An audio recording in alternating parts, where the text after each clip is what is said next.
Mobile में कुरान रखना, तुम अपने दिल से फतवा लो।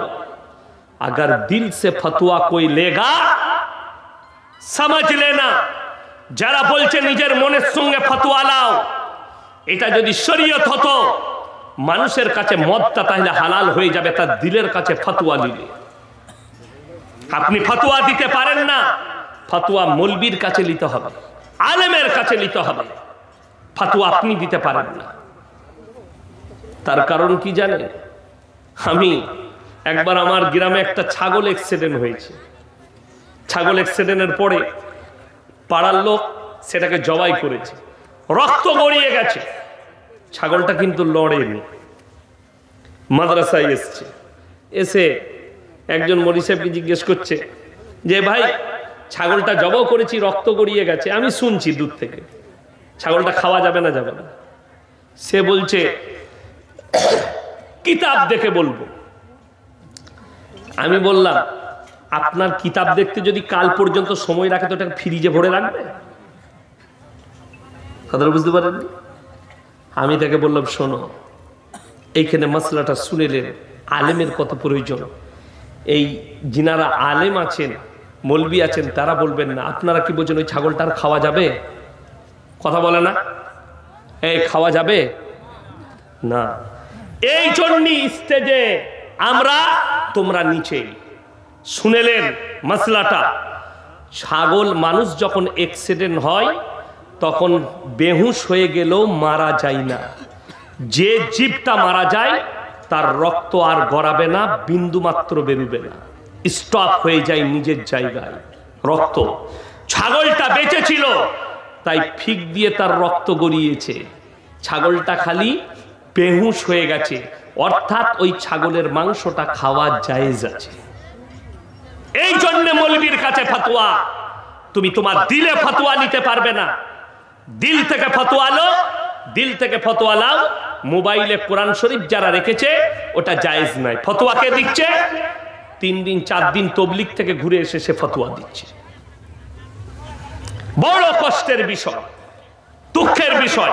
আমাকে একজন দেখালে জীবনে মাদ্রাসার মুখ দেখেনি, কোথায় গিয়েছে 4 দিন না 5 দিন জামাত থেকে ঘুরে এসছে, সে ফতোয়া দিচ্ছে মোবাইলে কোরআন শরীফ রেখে পড়া হারাম। কেন? সে উক্তি দিচ্ছে, বলছে দিলকে ফতোয়া জিজ্ঞেস করো, হারাম করতো দিল যদি ফতোয়া দিতে লাগে তো তোর কাছে মদ হারাম হবে, কাটা মাংস হালাল হবে, হারাম জিনিসগুলো হালাল হয়ে যাবে। ইসলাম দিলের ফতোয়ায় চলে না, ইসলাম কোরআন হাদিস রাসূল সাল্লাল্লাহু আলাইহি সাল্লাম আখলাক আর চরিত্রে চলে। ওই জন্য আল্লাহ তাআলা কোরআনে বলেছেন ইন্নামা ইয়াখশাল্লাহা মিন ইবাদিহিল উলামা। আমার নবী আর পয়গম্বরের পরে সবথেকে বেশি যারা আমাকে ভয় করে তারা হচ্ছে আলেম সম্প্রদায়, উলামারা। এটা মাথায় রাখবেন। আমার ভাই, আজ থেকে নিয়ত করুন আমরা সবাই 5 ওয়াক্তের নামাজি হব। জোরে বলুন ইনশাআল্লাহ। যারা নামাজ পড়েন না, মায়ের দিকে অনুরোধ করছি, আপনারা ভেবে দেখুন, আগের দিনে জলসায় ধনীপাড়ায় একসাথে ছিলাম, উনি যে কথাগুলো বলেছিল, মানুষের গায়ের চামড়া, যদি মানুষের চামড়া থাকে মানুষ বুঝবে আগামীতে। যদি মনে হয় এই আলেমগুলোর মূল্য নাই সমাজে, তাহলে তাদের গায়ে মানুষের চামড়া নাই, তারা আর বুঝবে না। ইনি বলেছেন, আমিও প্রতিবাদ করেছি আর আমি প্রতিবাদ করি। একটা জলসা হচ্ছে দিনের কাজ, আলেমরা দোয়া করবে, দোয়া নিবেন, দোয়া দিবেন, কোরআন আর হাদিসের আলোচনা হবে, অথচ সেখানে দেহ ব্যবসার আড্ডাখানা খুলে দেওয়া হচ্ছে, মেলা বসানো হচ্ছে। আজকে গোটা মালদা, মুর্শিদাবাদ, দিনাজপুর এবং নদিয়া, 24 পরগনা, হাওড়া এমন একটা ফ্যাশন এলো, জলসা করলেই জলসাতে মেলা, এবং মেলাতে ছেলে মেয়ে সব এক কাছে। ওই ছেলে মেয়েগুলো কেউ অমুসলিম নয়, আপনার আমার ঘরের ছেলে মেয়েরা রাস্তার উপরে। আর আলেমরা প্রতিবাদ করলে এদিকে আর দাওয়াত দাও না, এই সভাপতি রাখা যাবে না। প্রতিবাদ করেছি। এই মালদা ডিস্ট্রিক্টে হরিশ্চন্দ্রপুর থানায় একটা মাদ্রাসার জলসায় এসেছিলাম গত বছরে, বড় মাদ্রাসা। এত বড় মেলা বসিয়েছে যে 500 মিটার গাড়িটা যেতে আমার 40 মিনিট সময় লেগেছিল। 40 মিনিট। আমি গিয়ে কমিটিকে বললাম, কমিটির 3 জন বললে 70 জন কমিটি আছে, 3 জন আছে মেলার বিপক্ষে, আর 67 জন মেলার পক্ষে। আমি বললাম শোনো, এই কমিটির দ্বারা মাদ্রাসা পরিচালনা করা হারাম। যারা হারাম কাজের পক্ষে থাকবে তারা কি করে মাদ্রাসা পরিচালনা করতে পারে? কষ্টটা ওইখানে। কিয়ামতের আলামতের মধ্যে একটা মারাত্মক আলামত শুনেলেন। এই মসজিদগুলো আজকে দেখছেন, কিয়ামতের পূর্বে এই মসজিদগুলো নেতৃত্ব দিবে সুদখোর আর হারামখোররা। এটা লিখলেন, আমি মরে যেতে পারি, আমার কথাটা লাকিরের মতো ইউটিউব আর ফেসবুকে ভাসবে। কিয়ামতের আলামতের মধ্যে মারাত্মক আলামত। শিক্ষিতরা বসে থাকবে, অশিক্ষিতরা দেশ চালাবে, এটা কিয়ামতের আলামত। মূর্খরা দেশ চালাবে। আপনি অবাক হবেন, এক একটা দেশে এইভাবেই চলছে। কিয়ামতের আলামত গুলো প্রকাশ পাচ্ছে, অথচ আপনার পরিবর্তন নাই জীবনের। যে আমার জীবনের পরিবর্তন কি করে হতে পারে? আমার রাস্তাটা যেন জান্নাতের ক্লিয়ার হয়। আল্লাহর কসম করে বলছে, কোরআনে আল্লাহ স্পষ্ট ভাষায় বলেছেন, ওয়ামাল হায়াতুদ দুনিয়া ইল্লা মাতাউল গুরুর। এই দুনিয়া তোমাদের জন্য সম্পূর্ণ ধোঁকা, সম্পূর্ণ ধোঁকা। আপনি আজকে মারা যাবেন, কালকে সকালে আপনার 2 দিন হয়ে যাবে। কবর হচ্ছে আপনার জায়গা। দুনিয়ার পরে এই দুনিয়া কিছুক্ষণের জন্য। পৃথিবীর একটা মানুষও চিন্তা করে না আমার মৃত্যু আছে, কিন্তু একটা মানুষও আর দুনিয়াতে থাকবে না একদিন। মৃত্যু এসছে, আমার বাপ দাদুরা চলে গেছে, আমার পূর্বপুরুষরা চলে গেছে, আমরাও যাব। আজ আর কাল, পরে আর আগে, চলে যেতেই হবে। এই মৃত্যুটাকে স্মরণ করুন আমার ভাই।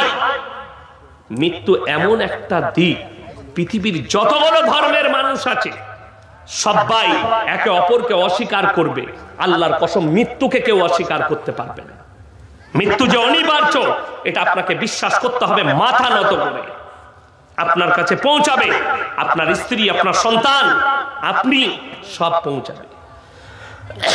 কোরআনে কি আছে? ওয়ান্নাজিয়াতি গরকাম ওয়ান্নাশিতাতি নাশতা। হে আমার নবী, পৃথিবীর মানুষকে বলো, গরকা মানে হচ্ছে ডুব মারা। ওয়ান্নাজিয়াতি গরকা, আমার ফেরেশতাদিকে যখন হুকুম দিই তোমার জান কবজের জন্য, তোমার শরীরে আমার ফেরেশতারা ডুব মারে। ডুব মেরে তাদের আত্মাকে হরণ করে নিয়ে আসে। ওয়ান্নাজিয়াতি গরকা, কসম ওই ফেরেশতা যারা দ্রুত গতিতে তোমাদের কাছে পৌঁছায় আর তোমাদের রূহকে কবজ করে নিয়ে আসে আমার হুকুমে।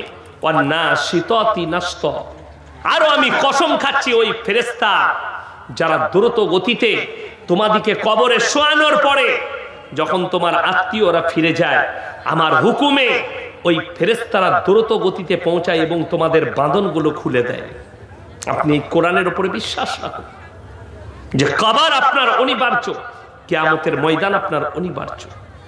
আমার ভাই, মারাত্মক দিক মৃত্যুটা।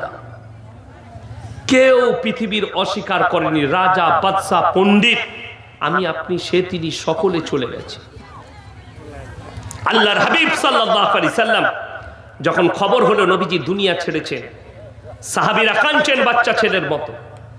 হযরতে উমরে ফারুক রাদিয়াল্লাহু তাআলা আনহু বললেন, কেউ যদি বলো নবীজি দুনিয়া ছেড়েছে, তাকে আমি টুকরো টুকরো করে দেব।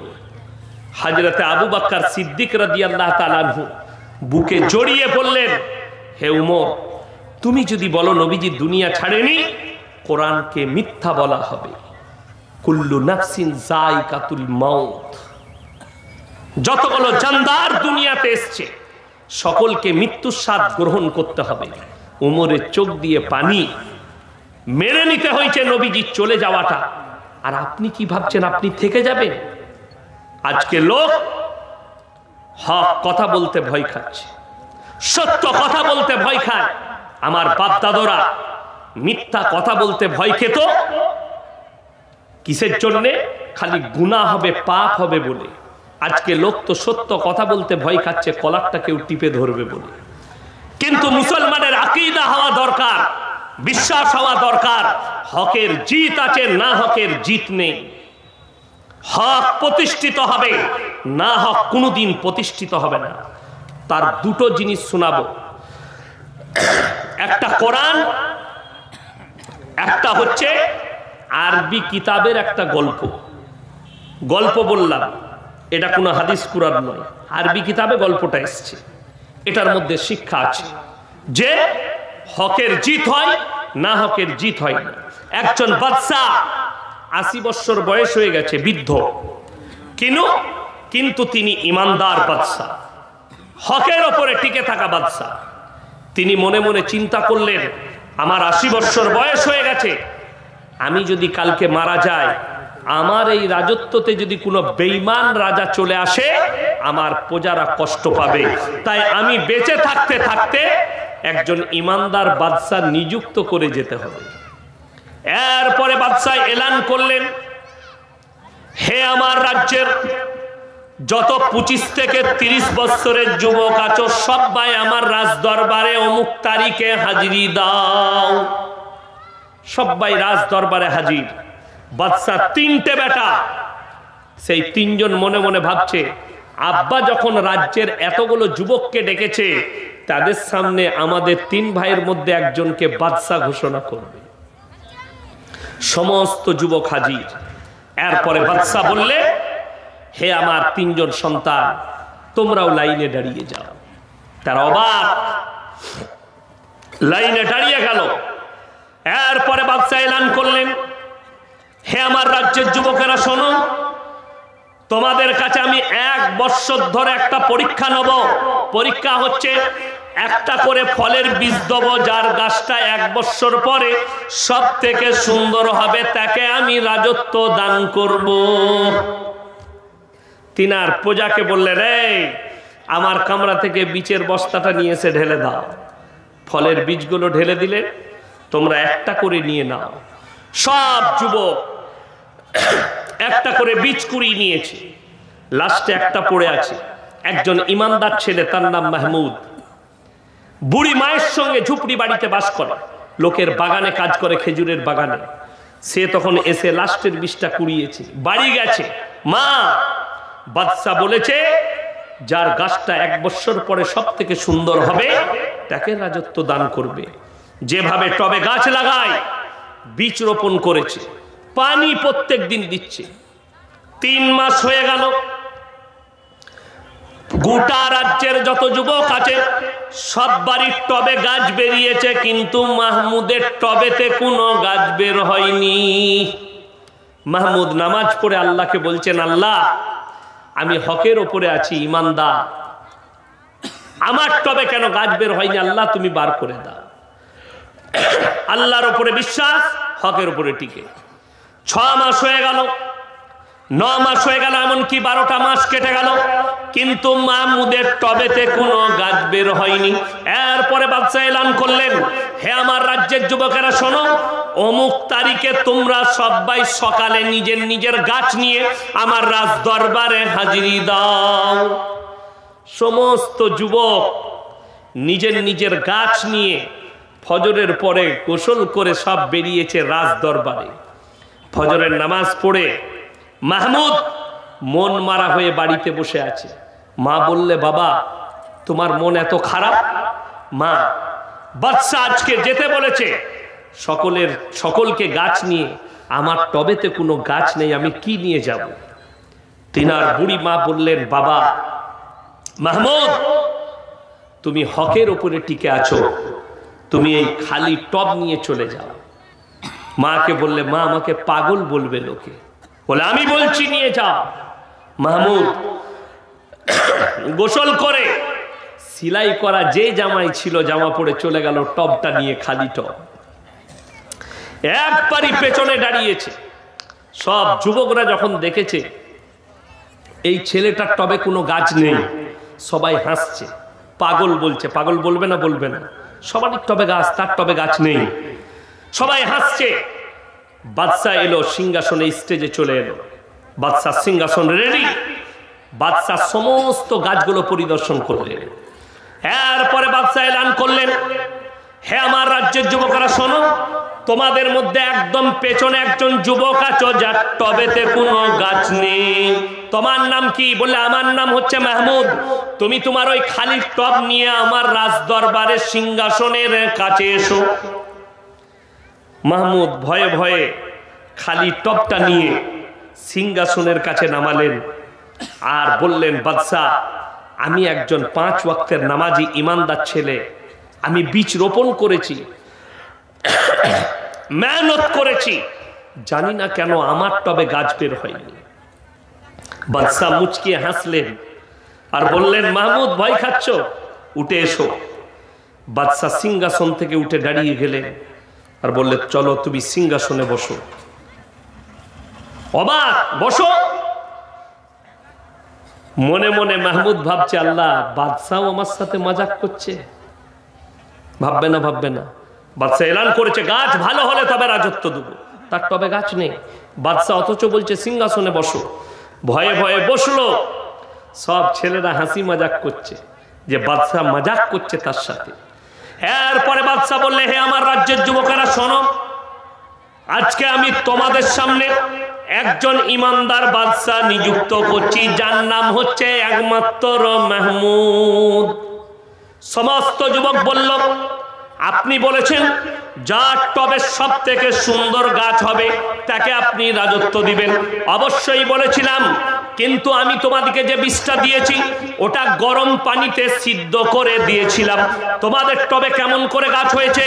তোমরা বাজার থেকে 2 নম্বরি করে অন্য বীজ কিনে রোপণ করেছো, আর একমাত্র আমার এই গরম পানি সিদ্ধ করা বীজ মাহমুদ রোপণ করেছে, তাই মাহমুদের টবেতে কোনো গাছ বের হয়নি। একমাত্র তোমাদের মধ্যে হক পথে টিকে আছে এই মাহমুদ, তাই আমার রাজত্বর একমাত্র অধিকার হচ্ছে মাহমুদের। জোরে বলুন সুবহানাল্লাহ। খালি হকের ওপরে টিকার কারণে রাজত্ব দিলেন। শুনেলেন, এটা আমি কি বললাম? হাদিস কুরআন নয়, এটা একটা আরবি কিতাবের গল্প। এর মধ্যে শিক্ষা আছে যে হকের ওপরে টিকে থাকলে রাজত্ব পাওয়া যায়। পরে কোরআন খুলুন। আমার আল্লাহ রাব্বুল আলামিন নবীজিকে বললেন, হে আমার নবী, তুমি মক্কা নগরীতে এলান করো। কাদের কাছে? মুমিনদের কাছে। কি বলবে? তাদেরকে বলে দাও তারা যেন আল্লাহর রাস্তায় কিছু দান ধ্যান করে। ওমা ইউকরিদুল্লাহ কারদান হাসানা, তোমরা আল্লাহর রাস্তায় যে যা পারবে দান করো। মক্কার বেঈমান কাফেররা তারা বলতে লাগলো, শুনেছো শুনেছো, মুসলমানদের আল্লাহ ফকির হয়ে গেছে। জোরে বলুন নাউজুবিল্লাহ। এটা তাদের ভাষা। হযরত আবু বকর সিদ্দিক রাদিয়াল্লাহু তাআলা আনহু, তিনি মক্কার এক গলি দিয়ে পেরিয়ে যাচ্ছে। 2 বন্ধু বসে আছে, বেঈমান মুশরিকরা। তারা বলা বলি করছে, মজাক করছে, এই শুনেছিস শুনেছিস মুসলমানদের আল্লাহ ফকির হয়ে গেছে। হযরত আবু বকর সিদ্দিক রাদিয়াল্লাহু তাআলা আনহু বরদাস্ত করতে পারেননি। বেঈমানকে এক চর মেরেছে, বেঈমান বেহুশ হয়ে পড়ে গেছে। হযরত আবু বকর চলে গেলেন, বেঈমানের হুঁশ ফিরে গেছে। সেই 2 বন্ধু মিলে নবীজির দরবারে হাজির। হে মুহাম্মদ, আল্লাহর নবী, আপনার আবু বকর আমাকে বিনা কারণে চর মেরেছে। আল্লাহর নবী বললেন, তুমি ভুল বলছো, আমার আবু বকর কখনোই চর মারতে পারে না। উক্তকালে আবু বকর হাজির নবীজির দরবারে। হে আবু বকর, তুমি কি বেঈমান মুশরিককে চর মেরেছো? ইয়া রাসূলুল্লাহ, হে আল্লাহর নবী, আল্লাহর শানে এমন কথা বলেছে আমি বরদাস্ত করতে পারিনি, এক চর মেরেছি। আপনি বলুন, হরিশ্চন্দ্রপুর বাজারে যদি আপনি বসে থাকেন কোনো চায়ের দোকানে, আর আপনার পাশে বসে কেউ যদি আল্লাহকে গালি দেয়, আপনি কন্ট্রোল থাকতে পারবেন না? তাকে চর মারবেন। কথা বলে না? মারবেন না? মারবেন না। তো নবীজিকে কতটা মহব্বত করতেন, আল্লাহকে কতটা ভালোবাসতেন, এক চর মেরেছে। হযরতে আবু বকর বললেন, ইয়া রাসূলুল্লাহ, আল্লাহর শানে এমন কথা বলেছে তাই আমি বরদাস্ত করতে পারিনি, এক চর মেরেছি। এরপরে बेईमान बोलचे मैं अपने माबूदों की कसम खा के कहता हूं मैंने इसे नहीं कहा आमी आमार रबेर कसम करे बोलছি আমি এই রকমটা কোনোদিন বলিনি আপনার আবু বকর মিথ্যা কথা বলছে। এই কথা বলার পরে নবীজি বিচারে বসেছে, রাহমাতুল লিল আলামিন, পৃথিবীর শ্রেষ্ঠ ব্যক্তি নিজের কলিজার টুকরার বিচার করতে বসেছে। কলিজার টুকরা তিনি বিচার করতে বসেছেন। আল্লাহর হাবিব সাল্লাল্লাহু আলাইহি ওয়াসাল্লাম আমার কলিজার টুকরা বিচার করতে বসেছেন। নবীজি দুটো অর্ডার দিলেন। নবীজি তিনি আমাদের মতো বিচারক নয়। অবাক হবেন, বিচারক কেমন? আমাদের মতো বিচারক নয়। আমাকে যদি গাঢ় দুধের চা দেন, আমরা বিচার পাল্টিয়ে দিই। 500 টাকার লোড যদি আমাদের পকেটে ঢুকে যায়, বিচার পাল্টিয়ে যায়। আল্লাহর নবী বললেন, হে আবু বকর, তুমি যদি সাক্ষী না আনতে পারো, আমি বেঈমানকে বলবো মেরে প্রতিশোধ নিয়ে না। নবীজির চোখে পানি, হযরত আবু বকরের চোখে পানি। হযরত আবু বকর বুঝতে পেরেছেন আল্লাহর নবী এতটা ন্যায়পরায়ণ, আমি যদি সাক্ষী না আনতে পারি, নবীজি বলবেন মেরে প্রতিশোধ নাও। আর আল্লাহর নবী বুঝতে পেরেছেন আমার আবু বকর জীবনে মিথ্যা কথা বলবে না। এমন অবস্থায় দুইজন বেঈমান হাসাহাসি করছে। হকের উপরে টিকে আছেন হযরত আবু বকর সিদ্দিক রাদিয়াল্লাহু তাআলা আনহু, যার কারণে আল্লাহ নিজে সাক্ষী দিলেন। কোরআন, ইন্নাল্লাহা ফাকিরুন ওয়া নাহনু আগনিয়া সানাকতুবু মা ক্বালু। হে আমার নবী, বেঈমান মুশরিক বলেছে আল্লাহ ফকির, আবু বকরের সাক্ষী আমি আল্লাহ নিজে দিচ্ছি। জোরে বলুন সুবহানাল্লাহ। খালি হকের উপরে টিকার কারণে আল্লাহ নিজে সাক্ষী দিলেন। আমার ভাই, আপনি হক পথে টিকে থাকুন, হকের উপরে দাঁড়িয়ে থাকুন, পৃথিবীর কেউ থাকবে না, আল্লাহ আপনার সাথে আছে। ওই জন্য আজকে যারা ভাবছে হয়তো ইসলাম মিটে যাবে, কোরআন মিটে যাবে, যারা ভাবছে, যারা বলছে, তারা স্বপ্ন ছাড়া আর কিছুই দেখেনি। তাদের এটা স্বপ্ন। স্বপ্নটা ভাঙবে কখন? তৃতীয় বিশ্বযুদ্ধের পরে পৃথিবীতে যে যুদ্ধটা হবে, ওটা বিনাশকারী যুদ্ধ হবে। পৃথিবীর বিশেষজ্ঞরা বলছে তৃতীয় বিশ্বযুদ্ধ হলে গড়ে প্রত্যেক দিন 70 লাখ মানুষ মারা যাবে। 70 লাখ মানুষ মারা যাবে গড়ে। আপনি ভেবে দেখুন, কেন? যে যুদ্ধটা হবে পরমাণু যুদ্ধ, মিসাইলের যুদ্ধ হবে। এমনি যুদ্ধ হবে না, মিসাইলের যুদ্ধ লাগবে। তৃতীয় বিশ্বযুদ্ধ, অর্ধেক দুনিয়া ধ্বংস হয়ে যাবে। এত বিনাশকারী যুদ্ধ হবে পৃথিবীতে। ইসলাম প্রতিষ্ঠিত হবে তৃতীয় বিশ্বযুদ্ধের পরে। আল আকসায় ঝান্ডা উড়বে, ইমাম মেহেদী এবং তার সৈন্য ঝান্ডা উড়াবে, ইসলামের বাহিনীরা, আর গোটা পৃথিবীতে ইসলাম প্রতিষ্ঠিত হয়ে যাবে। দুঃখের বিষয়, কিছু বেঈমান কাফের উঠে পড়ে লেগেছে, যারা মনে করছে ইসলামকে মিটিয়ে দেব। আপনারা জানেন 3 দিন আগে মসজিদে খালি মাইকে আজান দেওয়ার কারণে থানায় ডেকে নিয়ে গিয়ে উত্তরপ্রদেশে 2 লক্ষ টাকা জরিমানা করেছে একজন ইমামের। 2 লক্ষ টাকা জরিমানা। যে দেশে মাইকে আজান দিলে জরিমানা হয়, যে দেশে মসজিদ, মাদ্রাসা, মসজিদ ভেঙে দেওয়া হয় ডজার দিয়ে, তারা কি করে পার্লামেন্টে দাঁড়িয়ে আর মাইকের সামনে মিডিয়ারা কি করে বলছে ভারতে, হিন্দুস্তানে মুসলিমরা সুরক্ষিত আছে। বড় কষ্ট লাগে। আমি বলবো মুসলমান, কালমার উপরে টিকে যাও। যারা ভাবছেন মসজিদগুলো ভেঙে দিয়ে আল্লাহকে মিটিয়ে দেবো, ইসলামকে মিটিয়ে দেবো, আল্লাহর কসম না, পারবে না। সব ভারতের মসজিদগুলো ভেঙে দাও, কিন্তু আল্লাহর কসম আমাদের দিল আর দিমাগ থেকে আল্লাহ এবং রসুলের মহব্বত তুমি মিটাতে পারবে না। বড় কষ্ট লাগে। আজকে দেখে অবাক লাগছে মিডিয়া দেখে। ভারতের কিছু মিডিয়া আছে, খাস করে মুসলিম দিকে অনুরোধ করছি, রিপাবলিক টিভি কেউ দেখবেন না। এ হচ্ছে ইসলামের 1 নম্বর, ভারতের এই 1 নম্বর দুশ্মন কোরআনের এই রিপাবলিক টিভি। তাতে বাংলার হোক, আর উর্দু ভাষী হোক আর হিন্দি ভাষী হোক, এ হচ্ছে ইসলামের সব থেকে বড় দুশ্মন। এরা প্রতিনিয়ত দেখাচ্ছে ইসলামের বিরুদ্ধে এজেন্ডা চালাচ্ছে, প্রতিনিয়ত।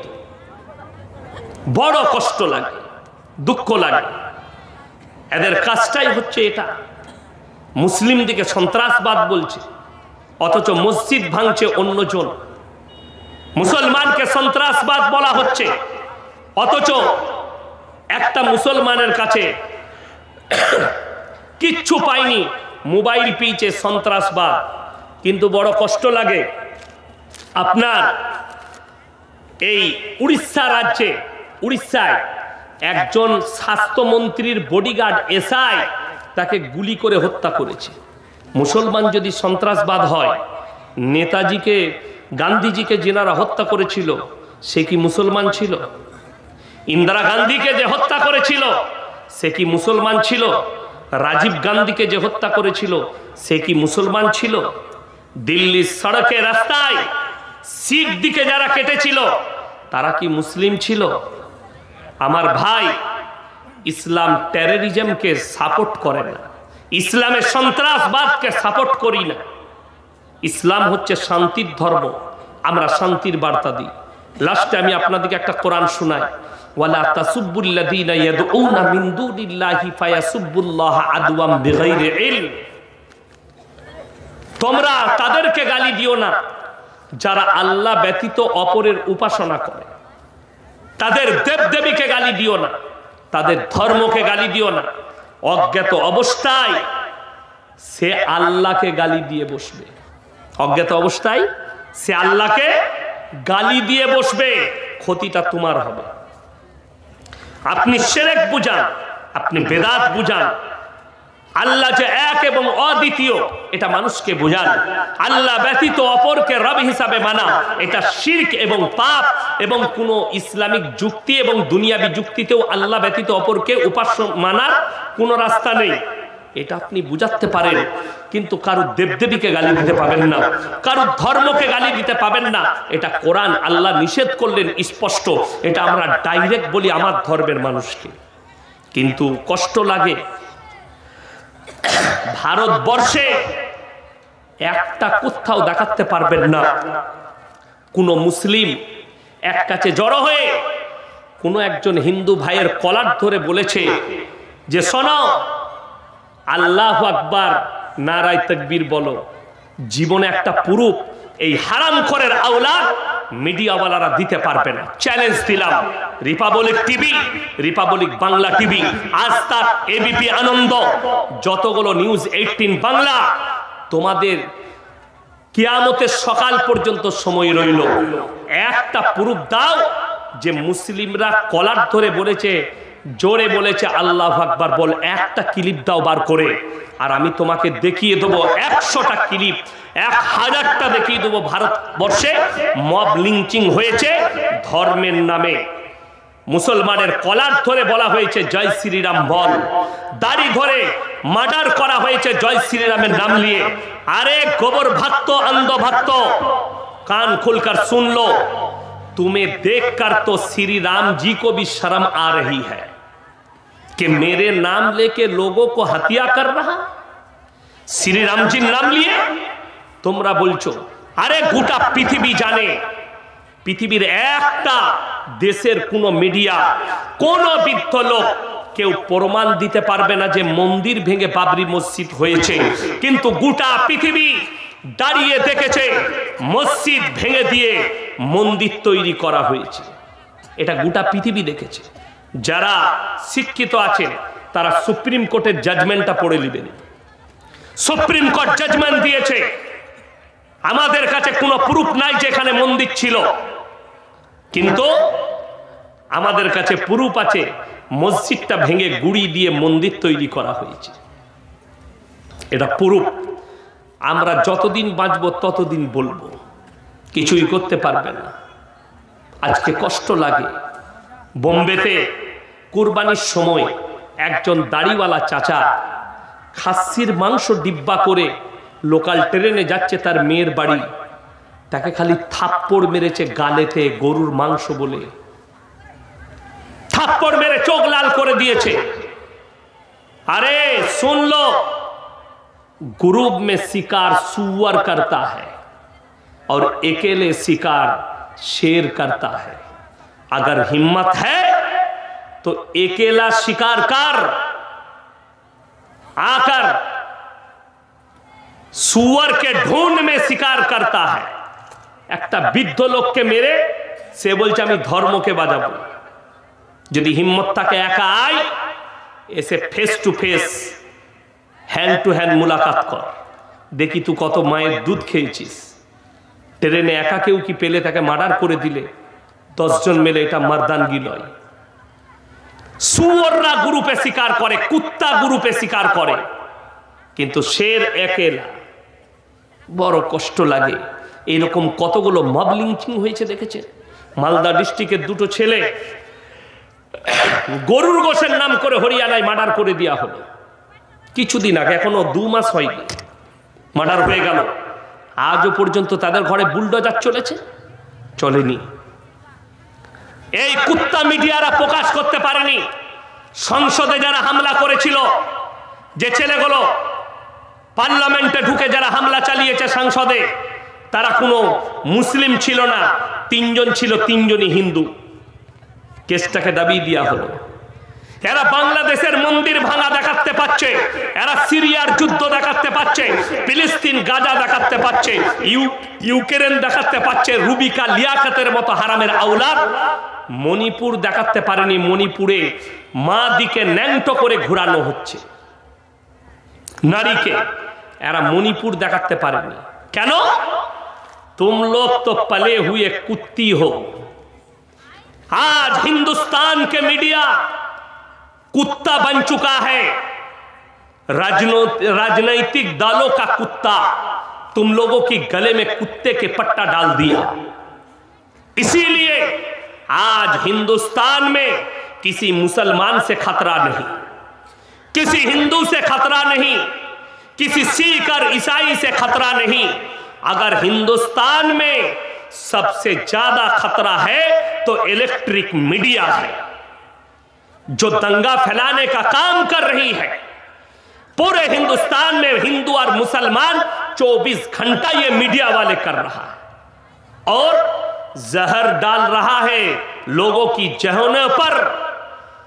मैं कोर्ट से अपील करता हूं, हिंदुस्तान के कोर्ट से, सुप्रीम कोर्ट से, इन सारे चैनलों को बैन करनी चाहिए। अगर हिंदुस्तान में अमन अवान और चैन और सुकून चाहते हो, अगर कोई चाह रहा है कि हम मस्जिद को तोड़ेंगे, दंगा फसाद करेंगे, तो याद रखना कहीं पर आग लगता है, आग अगर लग जाए तो अकेला वो नहीं जलता है, पूरा लपेट में ले लेता है। तुम अगर हमें आग लगाओगे तो खुद अपने आग से जल जाओगे। कोई अगर कुआं खोदता है तो अपने लिए कुआं खोद रहा है, याद रखना। मेरे भाई मुसलमान दिके আমি বলবো, সবাই ঈমানের উপরে টিকবো, জোরে বলুন ইনশাআল্লাহ। মুর্শিদাবাদে বাবরি মসজিদ তৈরি করা হবে, তাই হিন্দুরাও নাকি রাম মন্দির তৈরি করবে, এই ব্যাপারে কিছু বলুন। আরে শুধু মুর্শিদাবাদে কেন, যেখানে পারবে সেখানে রাম মন্দির তৈরি করো।